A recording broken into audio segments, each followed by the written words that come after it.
नमस्कार दोस्तों। आज की कहानी है बहू की सालगिरह पर 5 ननद की साजिश। सास अनुराधा जी दोपहर के 12 बजे बहू सानवी के कमरे में आई। अरे बहू, बड़ी सजी धजी फिर रही है। आज कोई बारात में जा रही है क्या? सानवी मुस्कुरा कर बोली, नहीं माँ जी। माँ ने मेरे बर्थडे पर छोटी सी पार्टी रखी है। भाभी ने भी कुछ खास मेरे लिए पकाया है।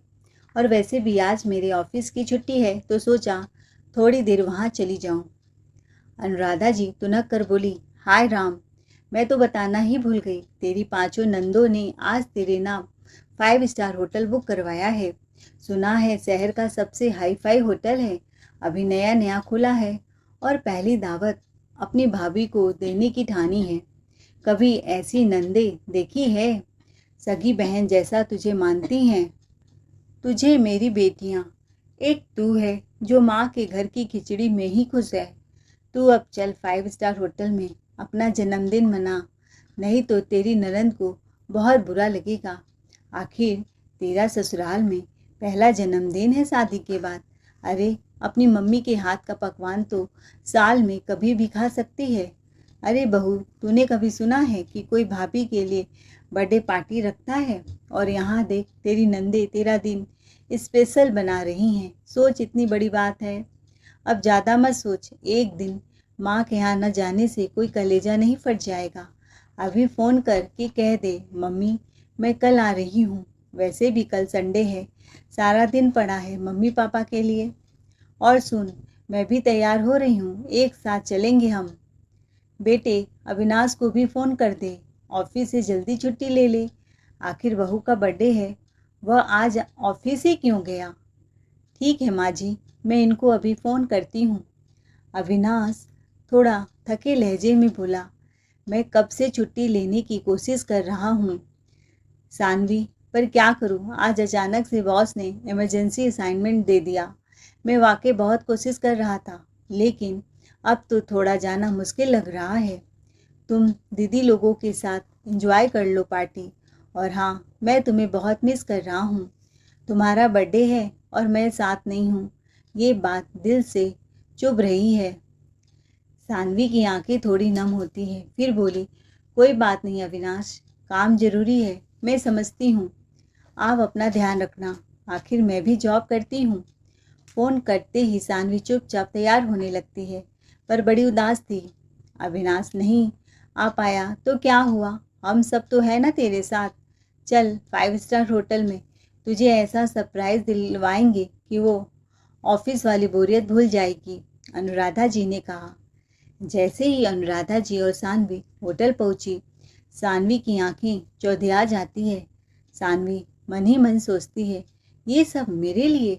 दीदियों ने तो कमाल ही कर दिया। सच में मैं कितनी गलत सोचती थी इनके बारे में।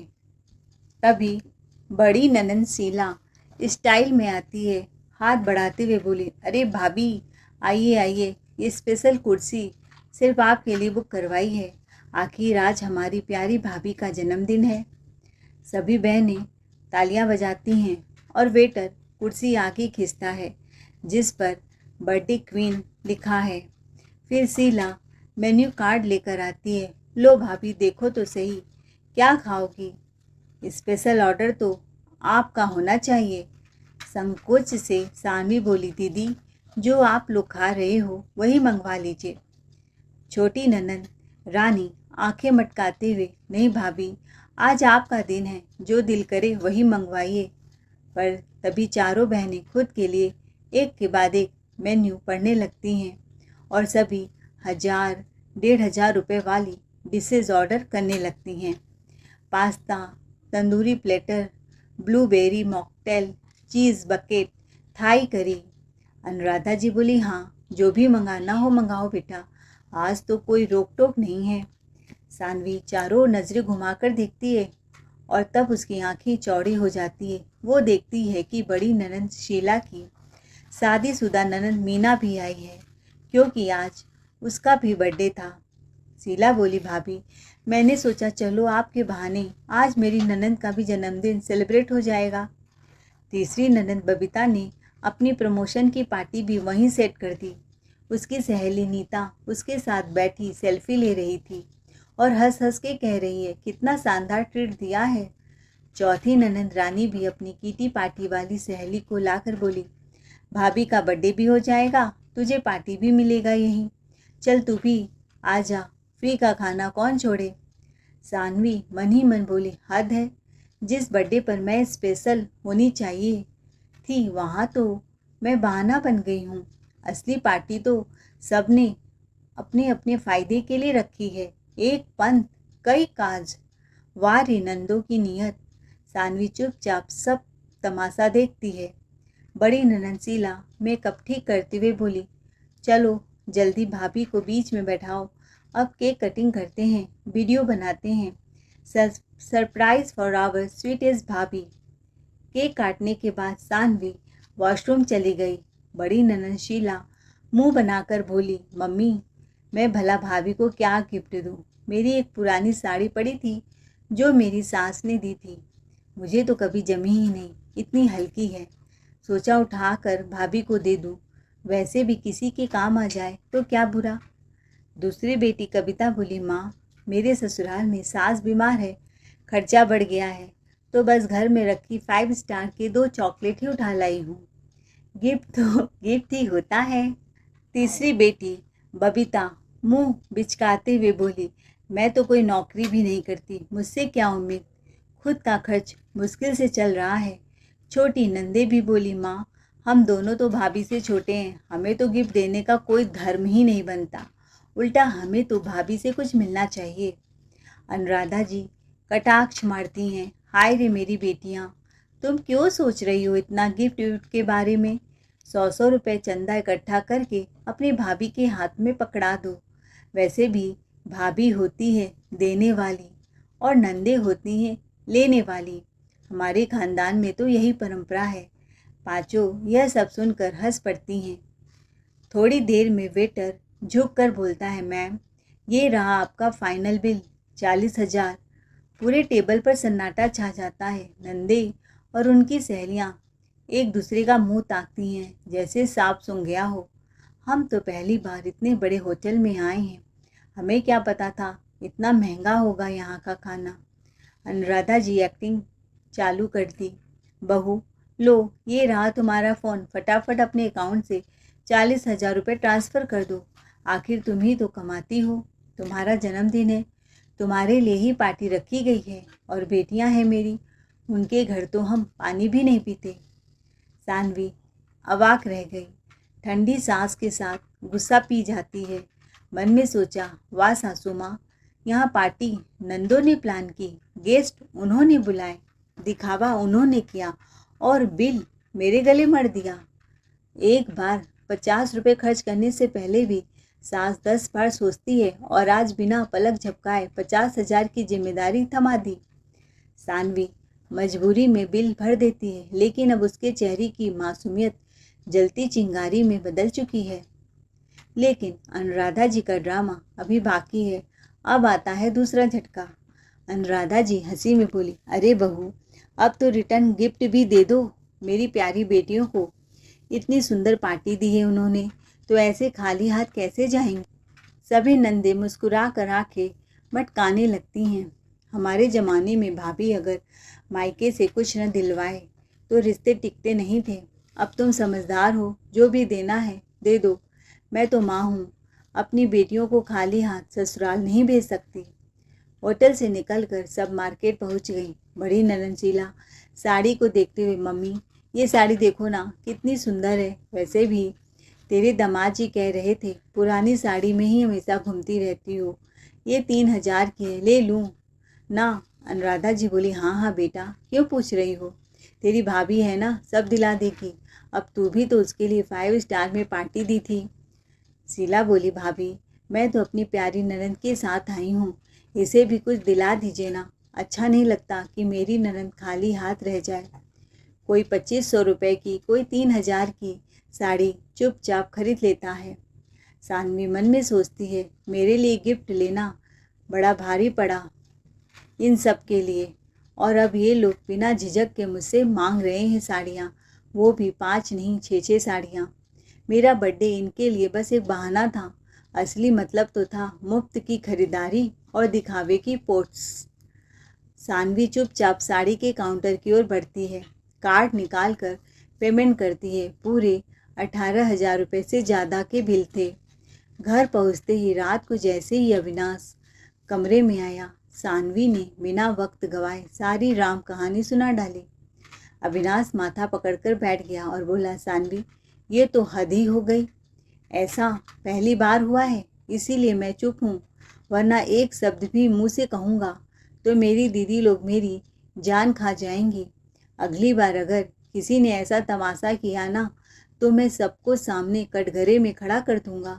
और ये क्या था यार, जब जेब में झोला भर पैसा नहीं था तो 5 स्टार होटल में पार्टी करने का ढोंग क्यों किया दीदियों ने? स्टाइल मारने के चक्कर में भाभी की कमाई की ऐसी की तैसी कर दी। उधर अनुराधा जी तो खुशी से फूले नहीं समा रही थी। उन्हें तो बस ये देखकर ही सुकून मिल रहा था कि उनकी लाडलियों ने होटल में रील्स भी बनाई, शॉपिंग भी की और सारा खर्च बहू के सिर डालकर रानी की तरह वापस लौटी हैं। फिर कुछ महीनों बाद रक्षाबंधन का पावन त्यौहार आया।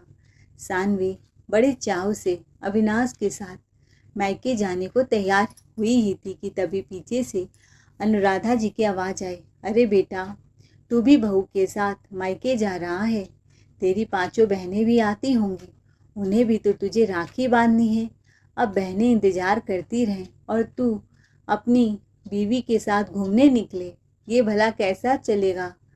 सानवी चुपचाप खड़ी सब सुन रही थी, लेकिन उसका दिल खौल रहा था। हर बार सासू माँ को सिर्फ अपनी बेटियां ही क्यों दिखती हैं? मुझे भी तो अपने भाई से राखी पर मिलने का हक है।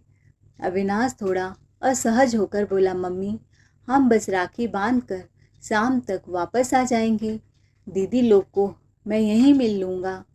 अनुराधा जी भौवें चढ़ाकर बोली, हाँ हाँ, पहले बीवी के मायके जाओ, फिर बहनों से कहना कि वक्त नहीं मिला। बहनों का प्यार अब टाइम टेबल से बन गया है, वह पराई हो गई तेरे लिए। हाय रे जमाना, अपनी बड़ी बहनों को दरवाजे पर बिठाकर इंतजार करवाएगा। तू सोच जरा, तेरी 5 बहनें सज धज के राखी लेकर आएंगी और तू बीबी के पीछे पीछे मायके निकल जाएगा। कोई शर्म लिहाज बची है या बीबी के प्यार में भाई का धर्म भी गिरवी रख दिया है? सानवी थोड़ी देर चुप रही, फिर मुस्कुरा कर बोली, ठीक है मम्मी जी, मैं अकेले ही चली जाती हूँ राखी बांधने। अनुराधा जी ने तुरंत टोका, नहीं नहीं बहू, तुम बाद में चली जाना, पहले तेरी 5 नंदे राखी बांध लेंगी, फिर अविनाश के साथ जाना। सानवी के चेहरे पर हल्की मुस्कान थी, पर मन में तूफान चल रहा था। हर बार कोई न कोई बहाना बनाकर रोक लेती है सासू माँ, कहीं कुछ और तो प्लान इनके दिमाग में नहीं चल रहा है ना? सास की कड़क आवाज़ सुनते ही सानवी काँप गई। उसके कदम वहीं जम गए, आंखों में नमी उतर आई, होठ कांपते हुए बोले, माँ जी मैं भी इंसान हूँ, बेटी भी हूँ। आज राखी है, भैया भाभी सुबह से नजरें टिकाए बैठे होंगे, फ़ोन पर फ़ोन आ रहे हैं। मेरी भाभी को भी मायके जाना है, इसीलिए अकेले ही जाने दीजिए। बहू खबरदार, जो एक कदम भी बाहर रखा तो इस घर की चौखट दोबारा देखने को भी तरस जाएगी। अनुराधा देवी की चीख पुकार से दीवारें तक कांप गई। माँ, ये क्या बच्चों जैसी जिद पकड़े बैठी हो आप? हर बात में रस्साकसी क्यों? अब बहू को भी राखी के दिन बंधक बनाकर रखोगी क्या? उसके भाई 1 घंटे में चले जाएंगे भाभी जी के साथ उनके मायके। जैसे ही दरवाजे की घंटी बजी, बड़ी ननद शीला देवी पूरे रौब के साथ मायके में दखल देती हैं, साथ में अपनी नंदों की टोली भी लिए हुए आती हैं। बोली, माँ मैं तो आ गई, पर अब 4 बहनें भी आती ही होंगी, तभी हम सब एक साथ मिलकर ही राखी का जश्न मनाएंगे। और हाँ भैया, इस बार तो कुछ तगड़ा गिफ्ट निकालो, यूं ही हल्के में मत ले लेना। फिर थोड़ा ताना मारते हुए अनुराधा जी बोली, बेटा ये होते हैं संस्कार, सब बहनें एक साथ राखी बांधेंगी तभी मजा आएगा। अब देख, तेरी बीबी को राखी का त्यौहार जैसे हर महीने आता हो, भागने को तैयार बैठी है। भाई भाभी के रिश्ते में मिठास तो तब होती है जब भाभी को भी थोड़ा रुक कर बहनों के साथ मिलजुल कर त्यौहार मनाने की तमीज हो। बहू, त्यौहार है, कोई मजाक नहीं। बहनें आई हैं तो गिफ्ट विफ्ट का भी तो कुछ सोचना चाहिए। खाली हाथ थोड़े न जाएंगी मेरी राजकुमारियाँ। पहले जा, अच्छा किचन में कुछ अच्छे अच्छे चीज़ें उनके मनपसंद का बना। अंदर किचन में सानवी का मन तड़प उठा। सोचने लगी, अगर देर हो गई तो मेरे भैया चले जाएंगे और मैं तो बस इस पल के लिए हर साल तरसती हूँ। और माँ भी बीमार है, अगर चली जाती तो कम से कम 2 मीठे बोल बोल कर हाल चाल तो ले आती। कुछ ही देर में जैसे ही पांचों नंदे मायके पधारी, पूरा घर राखी के रंग में रंग गया। सबने अविनाश की आरती उतारी, लंबा तिलक लगाया और बड़ी बड़ी बातों के साथ राखी बांधी। मिठाई से मुंह मीठा करवाया। अविनाश ने मुस्कुराते हुए जेब से लिफाफे निकाले, सब बहनों को 1000 रुपए दिए। बस फिर क्या था। बड़ी दीदी शीला का मुंह तुरंत फुल्ला जैसे नींबू चूस लिया हो।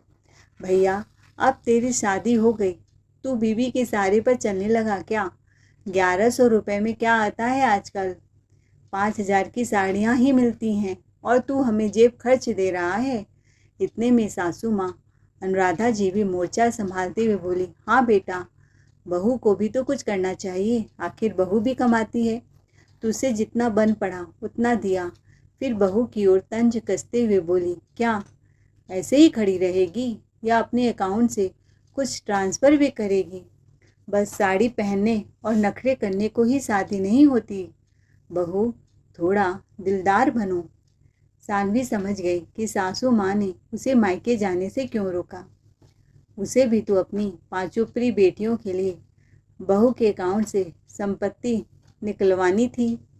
कहते हैं ना, पांचों नंदे एक साथ आए तो बहू का वॉलेट अपने आप कांपने लगता है, और आज वही हो रहा था। उसी वक्त दरवाजे की घंटी फिर से बजी। इस बार कोई और नहीं, खुद सानवी के भैया सामने खड़े थे, हाथ में मिठाई का डिब्बा और चेहरे पर प्यार भरी मुस्कान। अरे बहना, तू जब आज नहीं आई तो सोचा मैं ही चला आऊँ। अच्छा हुआ तेरी सासू माँ ने मुझे फ़ोन कर दिया, बोली आपकी बहन तो नहीं आ रही है, आप ही राखी बंधवाने आ जाइए। सानवी जैसे सुनकर चौंक गई। क्या? मैंने तो भैया को बुलाया ही नहीं, फिर माँ जी ने क्यों बुलाया? जरूर कुछ न कुछ तो खेल खेला है उन्होंने। वो मन ही मन सोचती रही। लगता है इनको डर था कि मैं भैया से कुछ न कुछ लेकर छुपा दूंगी, इसीलिए खुद ही चाल चल दी, मेरे भैया को बुला लिया ताकि गहने साड़ी यहीं उतार लिए जाएं। फिर भी उसने मुस्कुराकर भैया को राखी बांधी, तिलक लगवाया और मिठाई खिलाई। भैया ने भी बहन को छप्पर फाड़ कर प्यार लुटाया। पूरी 5-5 साड़ियाँ दी, सोने की झुमकी, कंगन, मिठाई के डिब्बे और लिफाफा भर के नगद। जैसे ही सानवी के भैया ने सबके सामने गिफ्टों की बारिश कर दी, साड़ियाँ, मिठाई, ज्वेलरी, कैश, अनुराधा जी और उनकी पांचों बेटियों की आंखें ऐसे चमकी जैसे किसी ने धूप में हीरे फेंक दिए हों। सानवी मन ही मन बुरी तरह चिल्ला उठी, हे भगवान, भैया ने ये क्या कर दिया? अब तो इनकी आंखों में गिफ्ट नहीं, हिस्सा दिख रहा होगा। अब मैं इसे छुपा भी नहीं सकती। उधर अनुराधा जी के चेहरे पर ऐसी मुस्कान थी जैसे बिन मांगे खजाना मिल गया हो। मन ही मन सोचने लगी, वारी मेरी समझदारी, बहू को तो भेजने नहीं दिया मायके और खुद ही उसके भैया को बुला लिया। अब जो भी आया है उस पर बेटियों का भी हक बनता है। सानवी को साफ समझ आ गया था कि ये कोई सीधा निमंत्रण नहीं था, ये तो सासू माँ की सोची समझी चाल थी ताकि गिफ्ट खुद देख भी ले और पांचों रानियों का हिस्सा भी तय कर सके। जैसे ही सानवी के भैया चाय पानी पीकर लौटे, पांचों नंदे ऐसे टूट पड़ी सानवी के गिफ्ट्स पर जैसे कोई बिल्ली चूहा को देखकर झपट मारती है। भाभी, ये साड़ी तो वाकई फैंसी है, बस ये मेरी हुई। और ये नेकलेस, भाभी तुम पर तो बहुत भारी लगेगा, मुझे दे दो, बिल्कुल सूट करेगा मेरे पर। अरे भाभी, ये कंगन देखो, वाह, ये तो मैं ही पहनूंगी। तभी अनुराधा जी ने तीर चलाया, बहू ये तेरे भैया का दिया हुआ है तो क्या हुआ, आखिर बेटियां भी तो इस घर की हैं। तू तो समझदार है, दे दे बहनों को, इनका दिल मत दुखा। सानवी थोड़ी झुंझलाहट में बोली, माँ जी, ये मेरे भैया ने सिर्फ मेरे लिए भेजा है, इसमें किसी और का हिस्सा नहीं है। सासू माँ के चेहरे पर कुटिल मुस्कान आ गई। अरे बहू, तुम्हारे भैया ने दिया है तो क्या हुआ, इनके भी तो भैया हैं। अविनाश बेचारे ने तो बस 1100 रुपये ही पकड़ा दिया, अब इतना नहीं कमाता कि बहनों पर लुटा दे। तो तू ही कुछ कर दे बहनों के लिए, त्योहार का मामला है, और फिर तू तो भी कमाती है, तेरे पास तो बैंक बैलेंस भरा पड़ा है। सानवी का मन कर रहा था बोल दे, मैं काम करती हूँ, इसीलिए सबकी लुटाई की दुकान भी मैं ही खोलूँ। आगे चुप रहना ही उसने बेहतर समझा। अविनाश का चेहरा यह सब देखकर लाल हो गया। उसने सबके बीच में उठकर सख्त आवाज में कहा, माँ, ये सब ठीक नहीं है। जो भी गिफ्ट सानवी को उसके भाई ने दिया है उस पर सिर्फ उसी का हक है। मेरी बहनों को जो देना है वो मैं दे रहा हूँ, लेकिन ये जो आप लोग आंखें गड़ाकर उसकी चीज़ों पर हक जता रही हैं, ये सरासर गलत है। इतना सुनते ही अनुराधा जी की भौवें तन गई। चुप कर अविनाश, कौन सी भाभी होती है जो अपनी नंदों को खाली हाथ विदा करती है। हमारे घर में ऐसी भैयाई नहीं चलती। त्योहार पर थोड़ी बहुत चीज़ें बांट दी जाए तो कौन सा खजाना लुट जाएगा। पास बैठी बबीता ने ताना मारते हुए बोला, हाँ भाभी, आखिर त्योहार प्यार बांटने का होता है, न कि चीज़ें छुपाने का। इतना भी क्या मोह माया गिफ्ट से। सानवी सब सुनती रही, दिल में गुस्सा उबल रहा था, पर चुप्पी साधे रही। अविनाश कहकर चुपचाप अपने कमरे में चला गया। अनुराधा जी ने न बेटे की सुनी और न बहू की। जो कुछ भी सानवी के मायके से आया है अब हमारी बेटियों का है। उन्होंने पूरे शान से गिफ्ट्स को अपनी 5 बेटियों के सामने रखकर बोला, बांट लो बेटियों आपस में। सानवी बस देखती रही, न तो विरोध कर पाई न आंखें झुका पाई। 5 बहनों ने एक एक करके गहने, साड़ियाँ, मिठाइयाँ और पैसे उठा लिए, जैसे किसी मेले में बटोर रही हूँ मेले से। वाह माँ, आप तो हमेशा से ही रॉयल रही हैं। सब नंदे हंसते खिलखिलाते अपने अपने घर लौट गई। सानवी बहुत गुस्से में थी। अविनाश ने गहरी सांस ली और कहा, मुझे भी बुरा लगता है, सच कहूँ तो शर्म आती है। तेरे भाई ने दिल से कुछ दिया और माँ ने उसे भी बहनों के बीच बांट दिया। सानवी ने तिरछी नज़र से देखा, और तुमने क्या किया? आंखों देखा और चुपचाप कमरे में चले आए। अविनाश ने उसका हाथ पकड़ते हुए कहा, बस अब और नहीं सानवी, बहुत हो गया ये सब नाटक, अब बहनों को झटका देना जरूरी है। सानवी की आंखों में चिंगारी थी, लेकिन अगली बार 5 नंदों को मिलेगा ऐसा जवाब कि दोबारा भाभी के पैसों, रुपए, सामान, गहनों की तरफ देखने से पहले 100 बार सोचेंगी। अविनाश मुस्कुराया, मैं तेरे साथ हूँ सानवी, इस बार हम मिलकर वो करेंगे कि मेरी बहनें देखती रह जाएंगी कि किस भाभी से पाला पड़ा है। समय तो जैसे उड़ता गया, लेकिन अनुराधा जी की आदतें बिल्कुल नहीं बदली।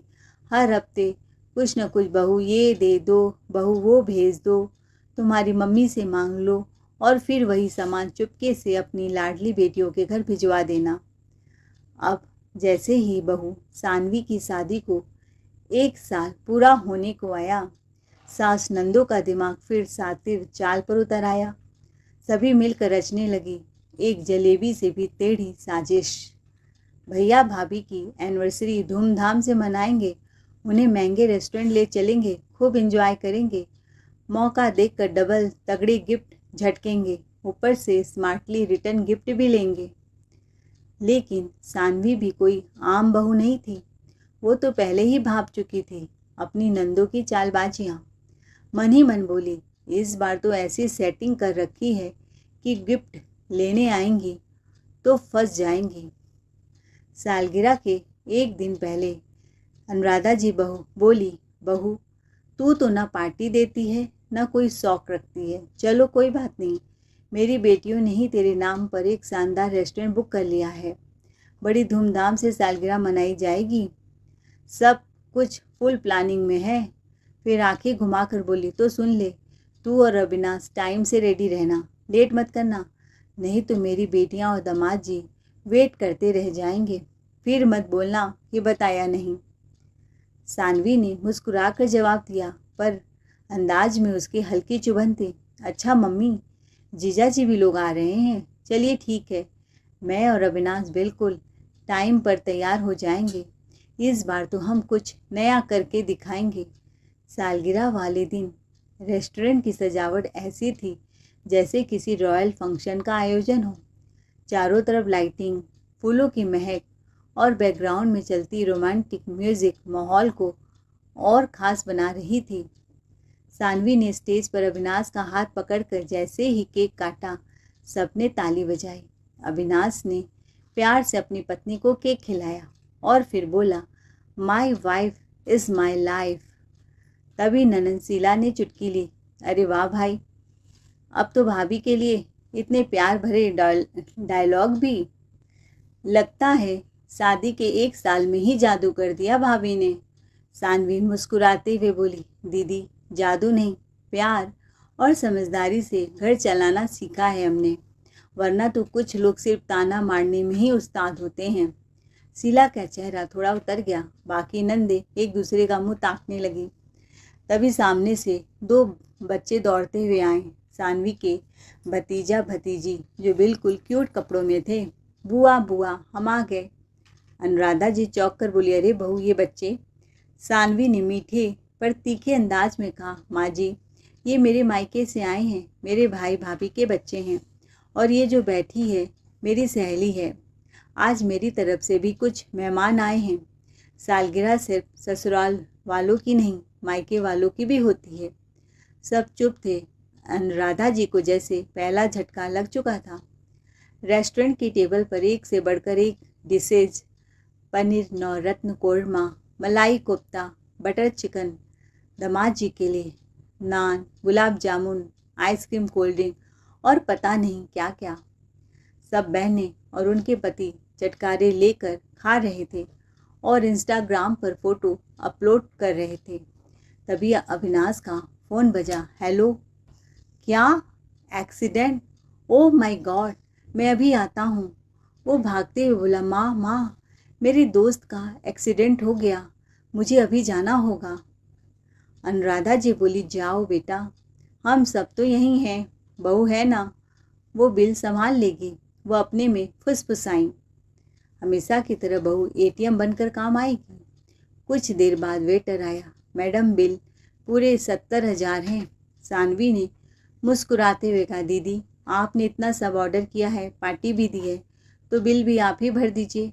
ननंद शीला चौकी तो अनुराधा जी बोली, बहू मजाक कर रही हो, बहू हमारे यहाँ बेटियों से पैसा नहीं लिया जाता। सानवी ने मासूम बनते हुए कहा, मम्मी जी अविनाश तो चले गए और मैं अपना मोबाइल ही भूल गई, लगता है पलंग पर ही रह गया। सोचा था वो तो साथ होंगे ही, वहीं पे कर देंगे। अनुराधा जी बोली, पर्स में पैसे होंगे ना, चेक करो। सानवी ने पर्स खोला। हाँ मम्मी है, कितना? उसमें तो केवल 1 रुपये का सिक्का है। और बोली, मम्मी जी 1 रुपये वो भी चेंज के लिए रखा था, अब इसमें तो टिप भी नहीं मिलेगी। अब पांचों नंदे और उनके पति एकदम अवाक रह गए। वेटर बार बार आकर कह रहा था, सर प्लीज़ पेमेंट कर दीजिए, बाकी लोग वेट कर रहे हैं। अनुराधा जी ने घबरा कर अपना पर्स टटोला। हाय राम, मैं तो आदतन पर्स लाई ही नहीं, सोच कर कि बेटा बहू है तो मैं क्यों लाऊं। अब पांचों नंदों और दमादों के पसीने छूट गए। बड़ी ननंद बोली, अब तो मिलकर ही बिल हमें भरना पड़ेगा, वरना रेस्टोरेंट में बेइज्जती हो जाएगी। सबके चेहरे देखने लायक थे। सानवी के भतीजा भतीजी भी आइसक्रीम की जिद कर रहे थे। सानवी और उसकी सहेली की हंसी रुक ही नहीं पा रही थी। हद है यार, इस बार तो उल्टा हमें ही चूना लग गया, न रिटर्न गिफ्ट मिला, न भाभी ने कुछ लेकर आई, ऊपर से भैया तो ऐसे भागे जैसे बिल देखते ही पैर में पंख लग गए हों, और हम बेवकूफ़ों की तरह गिफ्ट ही पकड़ा कर खाली हाथ लौटे। घर पहुंची सानवी तो अविनाश पहले से ही घर में था। कमरे में पहुंचते ही सानवी और अविनाश दोनों खिलखिलाकर हंस पड़े। क्या बेवकूफ़ बनाया माँ और बहनों को। मेरे दोस्त का एक्सीडेंट नहीं हुआ था। और हाँ, मैंने मोबाइल जानबूझकर पलंग पर छोड़ दिया था और अपने मायके से भी लोगों को बुलाया। सारा बिल हमेशा जेबें भरने वाली नंदों से ही भरवाया। अब उन्हें ईंट का जवाब पत्थर से मिलेगा। दरवाजे के बाहर कान लगाकर खड़ी अनुराधा जी की आंखें खुली की खुली रह गई। उन्हें समझ आ गया था कि सानवी अब पहले जैसी भोली नहीं, अब वो चालू का जवाब चाल से ही देगी। आज उसने बिना कुछ बोले सबको सबक सिखा दिया था। अब वे बहू के पैसों पर नजरें नहीं डालती थी। दोस्तों, आपको हमारी आज की कहानी कैसी लगी कमेंट करके ज़रूर बताइए। कहानी अच्छी लगी हो तो चैनल को लाइक शेयर सब्सक्राइब जरूर करें। थैंक्स फॉर वॉचिंग ये आपके वॉइस। हाँ, सानवी ने सबक सिखाकर सही किया या गलत कमेंट में ज़रूर बताएं। Thanks for watching.